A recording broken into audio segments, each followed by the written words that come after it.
मित्रों, जय माता दी। गुरुजनों के चरणों में शीश को झुकाते हुए हम आपको तुलसी विवाह के विषय में बताएंगे कि तुलसी विवाह कराने से आपको जीवन में क्या क्या मिलता है, आपको जीवन में क्या लाभ होता है, तुलसी विवाह कैसे कराया जाता है, इसका विधि विधान क्या है, तुलसी विवाह का मुहूर्त कब से कब तक है, इस बात की संपूर्ण जानकारी देंगे। और पूरी जानकारी प्राप्त करने के लिए हमारे साथ वीडियो में अंत तक बने रहिएगा। आपने अभी तक हमारा चैनल सब्सक्राइब नहीं किया है तो प्लीज वीडियो शुरू करने के पहले मिश्रा ज्योतिष किंग को सब्सक्राइब अवश्य कर लीजिएगा और बेल आइकन की घंटी बजा दीजिएगा, क्योंकि आपका एक सब्सक्राइब हमारे लिए महत्वपूर्ण है। श्रद्धा और विश्वास के साथ भगवान शालिग्राम, माता तुलसी का विवाह आप करवाते हैं या करते हैं तो वैवाहिक जीवन सुखमय रहता है। वर्षों के सारे मतभेद पति पत्नी के बीच के खत्म हो जाते हैं। इस दिन कुछ लोग ब्राह्मण को बुलाकर माता तुलसी और भगवान शालिग्राम का विवाह कराते हैं और कुछ लोग स्वयं माता तुलसी और भगवान शालिग्राम का विवाह करते हैं। देवउठनी एकादशी के पावन दिन भगवान शालिग्राम और माता तुलसी का विवाह होता है। तुलसी विवाह व्रत कथा इस प्रकार है। जालंधर नाम का एक पराक्रमी असुर हुआ करता और उसकी शादी जो है, उसका विवाह एक वृंदा नाम की कन्या से हुआ। वो वृंदा नाम की कन्या जो थी भगवान विष्णु की परम भक्त थी और साथ में पतिव्रत धर्म का पालन करती थी, जिस कारण से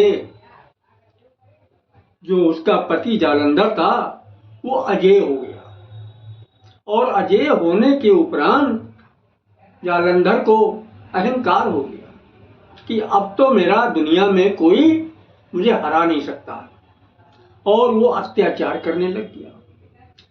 स्वर्गलोक की कन्याओं को परेशान करने लगा। सारी की सारी कन्याएं परेशान हुई और वो सब देवताओं से शिकायत करने लगी। देवताओं ने भी देखा ये सबको परेशान कर रहा, लेकिन देवता भी सारे बेबस थे। वो सब भाग के भगवान विष्णु के पास आए। भगवान विष्णु ने उनकी शिकायत सुनी। शिकायत सुनने के बाद में उन्होंने निर्णय लिया। निर्णय लेने के बाद अपने माया से जालंधर को रूप धारण कर लिया और जालंधर का रूप धारण करने के बाद में वृंदा के पास में गए, यानी जालंधर की पत्नी वृंदा के पास में भगवान विष्णु जालंधर का रूप धारण करके गए और जा करके उसके प्रतिव्रत धर्म को नष्ट कर दिया। इससे जालंधर की ताकत कमजोर हो गई और युद्ध में जालंधर मारा गया। तब जो है वृंदा को शक पैदा हो गया। उसने कहा मेरा पति वहां लड़ रहा था, मारा, फिर यहां मेरे साथ में ये आए कौन? उसने कहा तुम कौन हो, सही सही बताओ। तो भगवान विष्णु अपने असली रूप में आ गए। वृंदा को क्रोध आ गया। वृंदा ने श्राप दे दिया, जाओ तुम पत्थर हो जाओ।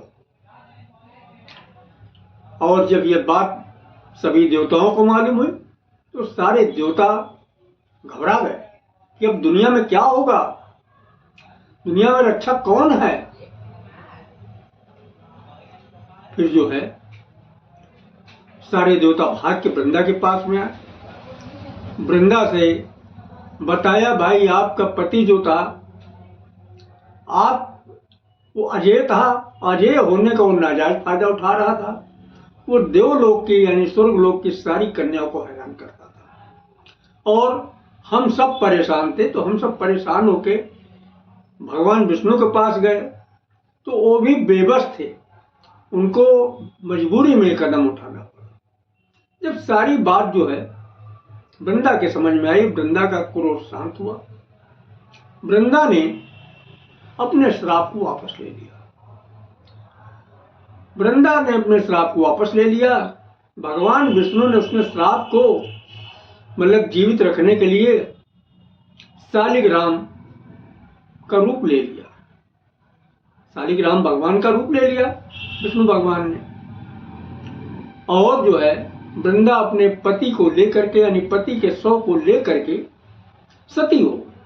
सती होने के बाद जो राख निकली तो राख में तुलसी का पौधा निकला। सारे देवताओं ने वृंदा की पतिव्रता को एवं उसकी मर्यादा को बनाए रखने के लिए भगवान विष्णु के रूप शालिग्राम के साथ तुलसी का विवाह करा दिया। तो इस तरीके प्रतिवर्ष कार्तिक के शुक्ल पक्ष की एकादशी को यानी दो उठनी एकादशी भी बोलते हैं, दो प्रबोधनी एकादशी भी बोलते हैं, इस दिन तुलसी का विवाह कराया जाता है। तो श्रद्धा विश्वास के साथ तुलसी विवाह विधि विधान से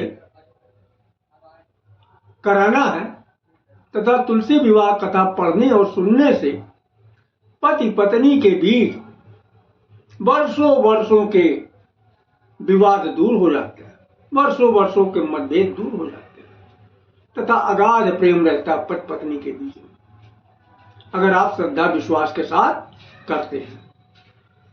तो पूजा विधि इस प्रकार है। तुलसी विवाह कराने के लिए 2 लकड़ी की चौकी लीजिए, उस पर लाल वस्त्र बिछाइएगा यानी लाल आसन बिछाइएगा। इसके बाद तुलसी के पौधा जिस गमले में लगा है उस गमले को गेरू से रंग दीजिएगा और जिस चौकी पे आपने लाल वस्त्र बिछाया है यानी 2 चौकियां हैं, 2 लाल वस्त्र बिछा दी चौकियों पे, तो एक चौकी पर यानी लाल वस्त्र बिछा है उस पर गमला रख दिया।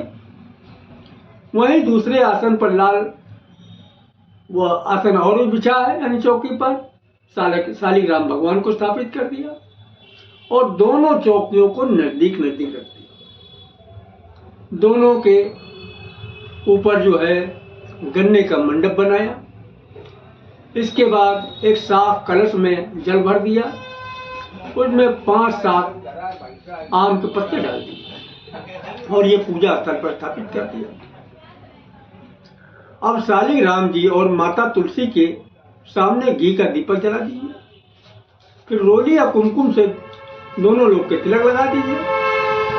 तुलसी माता को लाल चुनरी चढ़ाइए, चूड़ी चढ़ाइए, बिंदी चढ़ाइए, आदि श्रृंगार की सारी चीजें धीरे धीरे चढ़ाते जाइएगा।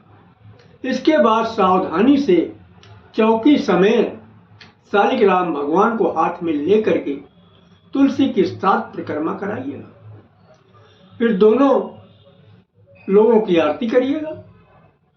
अंत में सुखमय सौभाग्य कामना करते हुए यानी हमारे पति पत्नी के बीच में कभी विवाद न हो, हम लोग आजीवन प्रेम से रहें, हम लोगों में प्रगाढ़ प्रेम जीवन भर बना रहे, ये कामना करते हुए फूल की पंखुड़ियां भगवान शालिग्राम के ऊपर और माता तुलसी के ऊपर फूल बरसाइएगा।